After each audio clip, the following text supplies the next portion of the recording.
അലൈക്കും വറഹ്മത്തുള്ളാഹി തആല വബറകാതുഹു. പ്രിയപ്പെട്ടവരെ, ഈ കൊച്ചുകുട്ടികള് കാരക്കാട് ചേരിക്കല്ല് ജലാലിയ ജുമാ മസ്ജിദ് ആൻഡ് മൊഹിസുന മദ്രസ കമ്മിറ്റിയുടെ കീഴിൽ നടത്തപ്പെടുന്ന അൻസാറുൽ ഹുദ ഇസ്ലാമിക് പ്രീ സ്കൂളിലെ കൊച്ചുകുരുന്നുകളാണ്. ആ കുരുന്നു മക്കളും ഇൻഷാ അല്ലാഹ് ഈ വയനാടിന് വേണ്ടിയിട്ടാണ് പ്രവർത്തിക്കുന്നത്. ഇതിൽ നിക്ഷേപിച്ച നിങ്ങൾക്ക് എല്ലാവർക്കും അല്ലാഹു സുബ്ഹാനഹു വ തആല അറിയിക്കുന്ന പ്രതിഫലം നൽകുമാറാവട്ടെ എന്ന് ഞങ്ങൾ ആത്മാർത്ഥമായിട്ട് പ്രാർത്ഥിക്കുകയാണ്. ഇതുപോലത്തെ ഒരു ദുരന്തത്തിൽ നിന്ന് നമ്മുടെ രാജ്യത്തെയും നമ്മുടെ വീടിനെയും നമ്മുടെ അധികാരവും റബ്ബ് സുബ്ഹാനഹു വ തആല കാത്തുരക്ഷിക്കുമാറാവട്ടെ എന്ന് ആത്മാർത്ഥമായിട്ട് പ്രാർത്ഥിക്കുന്നു. വആഖിറു ദഅവാന അൽഹംദുലില്ലാഹി റബ്ബിൽ ആലമീൻ.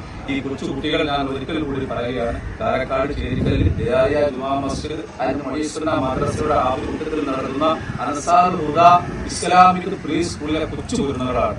അവരും കൂടി ഞാൻ ഒരിക്കൽ കൂടി പറയുന്നു, അവരും കൂടി വയനാടിന് വേണ്ടി പ്രവർത്തിക്കാൻ അറിയിക്കുകയാണ്. അവർക്ക് വേണ്ടി നിങ്ങൾ എല്ലാവരും പ്രാർത്ഥിക്കണമെന്ന് വസിയത്ത് ചെയ്യുന്നു. അസ്സലാമു അലൈക്കും.